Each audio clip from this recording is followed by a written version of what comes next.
είμαστε σε μια μεταβατική περίοδο παγκόσμια, θα το πω σχηματικά για να το κατανοήσουν και οι ακροατές μας καλύτερα.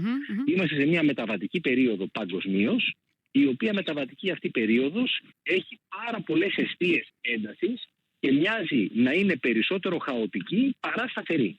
Δηλαδή, αν δούμε τις αιστείες έντασης που υπάρχουν σε πολλά σημεία του πλανήτη, γιατί εμείς ασχολούμαστε με δύο.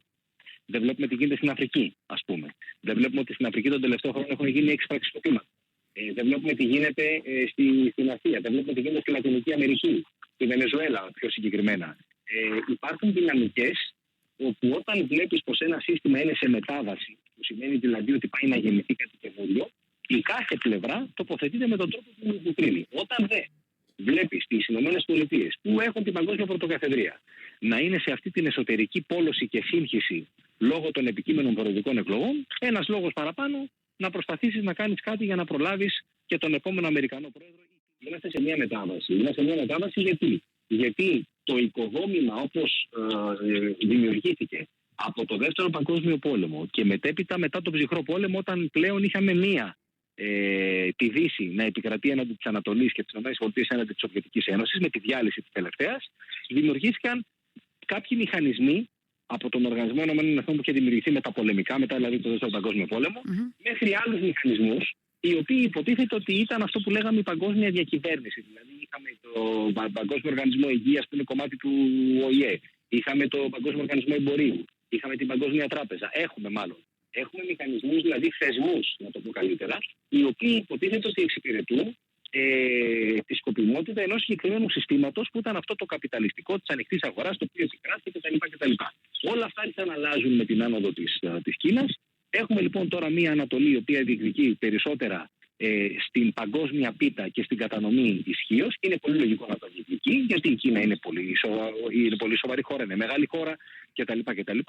Και σε αυτή τη μετάβαση δεν ξέρουμε τι θα γεννηθεί. Δηλαδή, θα έχουμε ένα σύστημα που θα είναι μονοπολικό, με μια χώρα, ας πούμε, τις ΗΠΑ να είναι πανίσχυρη και άλλες χώρες να αντιληφθούν την πρωτοκαθεδρία τους. Δεν νομίζω ότι είμαστε εκεί. Είμαστε σε ένα μεταδυτικό, μετααμερικανικό κόσμο, όπου οι ΗΠΑ θα εξακολουθήσουν να είναι πάρα πολύ ισχυρές, αλλά θα υπάρχουν και άλλες δυνάμεις που θα την αμφισβητούν, ακριβώς θα την αμφισβητούν. Θα υπάρχουν αρκετοί πόλοι, έστω και περιφερειακοί ισχύες. Θα δώσω ένα παράδειγμα για να γίνετε κατανοητός.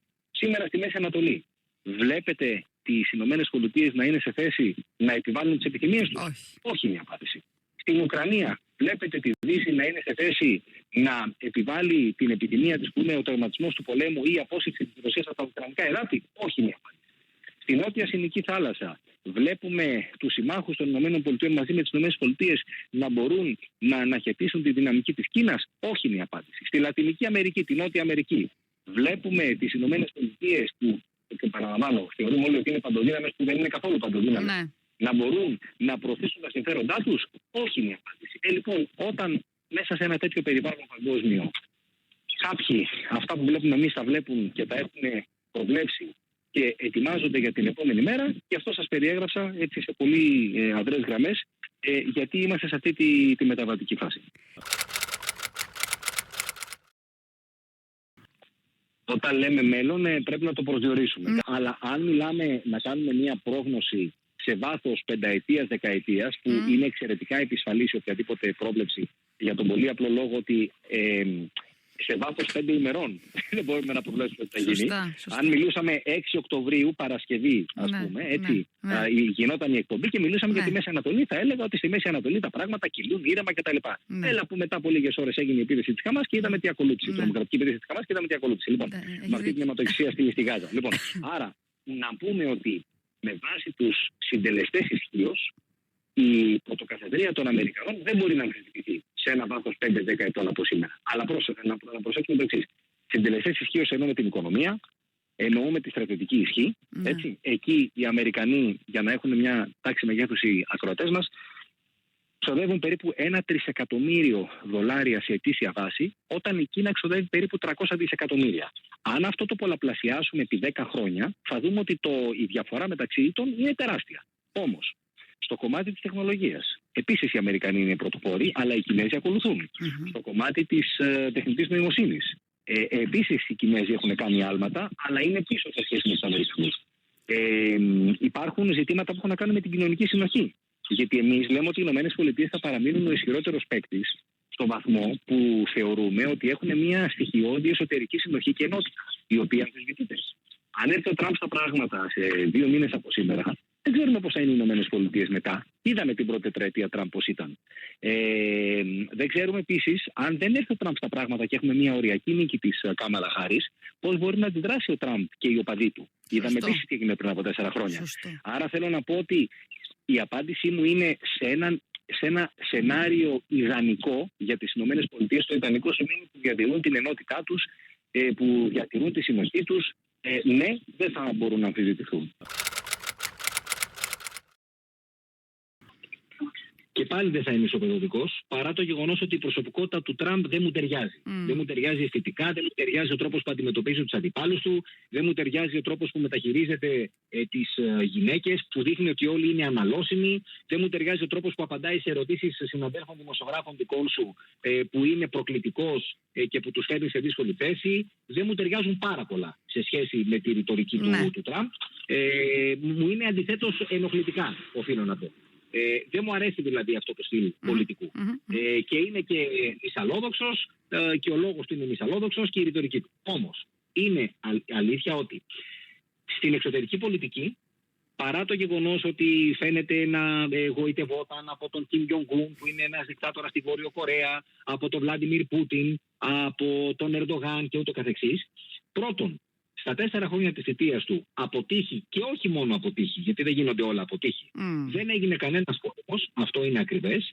Δεύτερον, πρέπει να πούμε ότι η σταθεροποίηση της Μέσης Ανατολής ξεκίνησε με τις περίφημες συμφωνίες του Αβραάμ, που είναι μια προσπάθεια αναγνώρισης του Ισραήλ από μουσουλμανικά και αραβικά κράτη, το οποίο έγινε από τον Τραμπ. Θα πει κανείς, μα ήταν ο Πομπέο υπουργός εξωτερικών. Ναι, αλλά όταν λέμε ότι κάτι κάνει ο Μπάιντεν και δεν το κάνει ο Μπλίνκεν, άρα λοιπόν εγώ λέω ότι ο Τραμπ έχει πάρα πολλά κακά. Το γεγονός ότι απέσυρε τις ΗΠΑ από τη συμφωνία για το πυρηνικό πρόγραμμα του Ιράν, τις απέσυρε από τη συμφωνία κλιματικής αλλαγής των Παρισίων, τις απέσυρε από μια σειρά διεθνείς συμφωνίες και συνθήκες, εμένα με ενοχλεί, γιατί δεν μπορεί η χώρα η οποία υποτίθεται ότι πιστεύει σε αυτούς τους θεσμούς να τους απονομιμοποιεί αποχωρώντας από αυτούς. Να είμαι καθαρός. Όμως, και επίσης δεν μου αρέσει ότι πήγε και συναντήθηκε με τον Κιμ Τζονγκ-Ουν χωρίς καμία ατζέντα, λέγοντας ότι εγώ θα καταφέρω να πείσω τον δικτάτορα της Βόρειας Κορέας να μην γίνει η Βόρειος Κορέα πυρηνική δύναμη. Δεν το κατάφερε. Και άλλα λάθη τα οποία έκανε. Όμως πρέπει να πούμε ότι δεν υπήρξαν πόλεμοι, και επίσης να πούμε αυτό που ανέφερα και πριν, ότι στη Μέση Ανατολή επί Τραμπ είναι που ξεκίνησε αυτή η προσπάθεια εξομάλυνσης των σχέσεων ανάμεσα στο Ισραήλ και στις αραβικές χώρες. Και να πούμε και για την Ελλάδα, γιατί και αυτό μπορεί να είναι ένα ερώτημα που έχουν οι ακροατές, ότι ναι μεν ήταν φίλος με τον Ερντογάν, ναι μεν ο Ερντογάν τον επηρέαζε, αλλά το σχήμα 3+1 Ελλάδα, Κύπρος, Ισραήλ και οι Ηνωμένες Πολιτείες ξεκίνησε επί Τραμπ, αποδυναμώθηκε στα χρόνια του Μπάιντεν. Η Ελλάδα στηρίχθηκε από την διακυβέρνηση Τραμπ, και ουσιαστικά η στρατηγική σχέση που εξελίχθηκε μετά ξεκίνησε από τα χρόνια του Τραμπ και με τη Συμφωνία των Πρεσπών και με διάφορες άλλες τότε συμφωνίες στρατηγικού χαρακτήρα που ενδιέφεραν πολύ και εξυπηρετούσαν και τα αμερικανικά συμφέροντα.